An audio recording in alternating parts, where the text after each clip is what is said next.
welcome back to the Bison workshop. Wanted to, they're picking at the damn carpet again. Anyway, I wanted to do a box, refinish a box for somebody.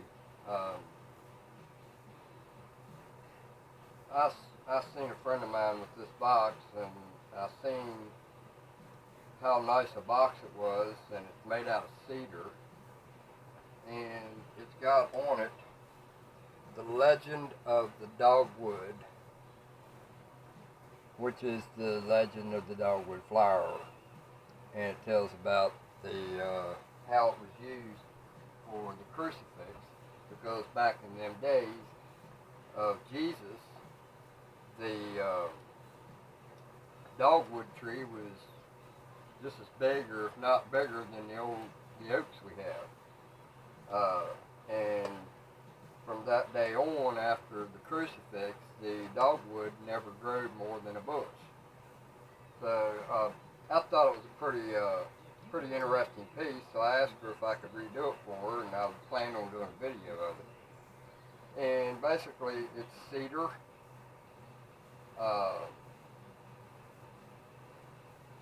Yeah, made in the U.S. too. So we're just going to sand this box and sand it down to bare wood, and the top of it we're not going to do anything to. I'll just take a warm rag and just clean it up the best I can, because I don't want to destroy the top of that. It looks pretty good. So we're just going to do around the edges, the bottom, and a little bit of inside sanding, because they put it on there pretty thick in there. Somebody didn't know how to do polyurethane, because there's hairs, actually big old hairs underneath the polyurethane. So that means they didn't even clean. They just, you can see all the trash that's underneath the polyurethane. So these are the kind of people I stay away from. Because they're morons when they do shit like that. You clean your work up, and then you do it, and you get a nice finish and be done with it. That would not look pretty to me. Big old bubbles of polyurethane in it, runs, all kinds of stuff. So we're going to get to it. I'm going to take 180 and go across it first, and we'll play some music.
Alright, now that we're done sanding this, we're not going to do the inside. I just sanded it down to where it's nice and smooth, and started off with, I started off with 180, but it was a little thick, so I had to go with 80 to start with. So I started out with 80, and then went to 180, and then to 220, and then my next step will be either just steel wool it. In fact, let's just see how that works. We're going to steel wool it here. And that steel wool will bring the color out in that and give it a kind of a sheen to it. If you notice, I don't know if you can see it in the light, got like a sheen to it compared to how dull that is. And that's basically just cleaning the wood out.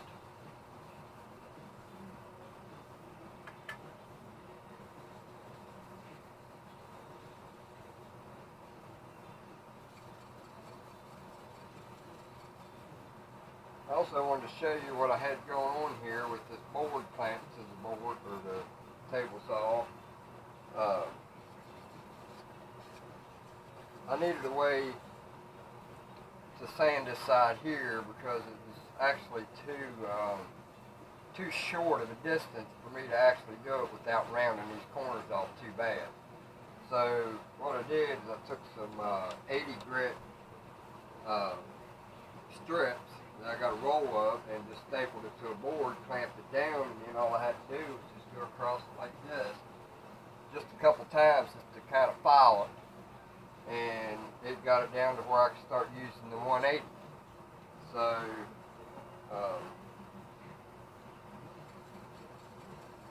this is going to be a pretty box when I'm done.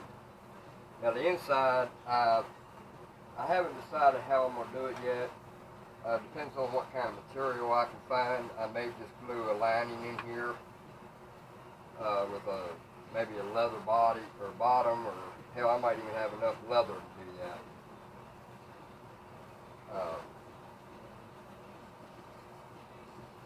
The person I'm doing this for will probably never let it out of her sight again when I get done with it, because it's going to be so pretty. She's the same person that got the rocking chair from, so I thought that was pretty cool too. I felt that I should do something in return. I took the hinges off because all they are is just press on. And I was debating on whether to put this set of hinges on it because they are the same size, and these take screws. And I think that I might go ahead and put these on it. I don't know. I've got 4 of them in here, so I can use a set of those for that. Now the latch, I'm going to have to reuse it because I don't have a latch for it. I don't think. Yeah, I didn't figure I had a latch. Just hinges. So now, I guess just unclamp this board and get it out of my way. Dummy me went and put my coffee right in front of the fan so that it would, excuse me here a minute, didn't mean to get in your light here. Yeah, I did. Anyway, there's what we're going to use, is boiled linseed oil.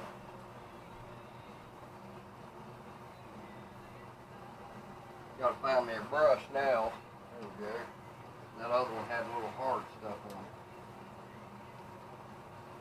it. These here are the best brushes for throwaway that you can get, man. I live by these brushes. I use them for everything. Cleaning my lathe, cleaning off all my tools, stuff like this, linseed oil. Of course, I'm going to use a rag for this one, because this is a small job.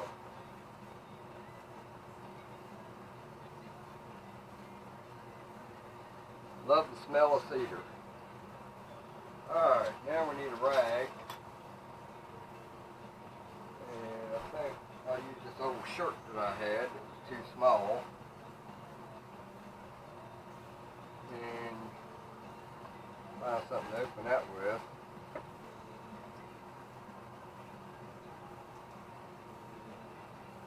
Find us a good clean spot here.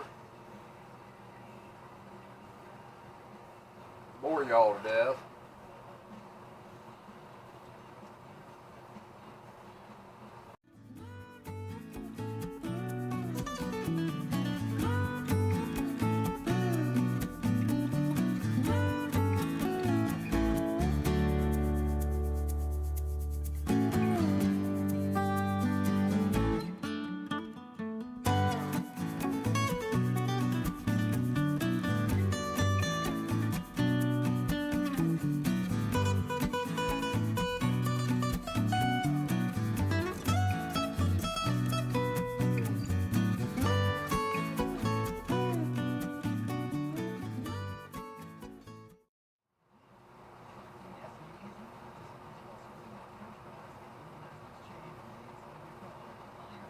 And there it is.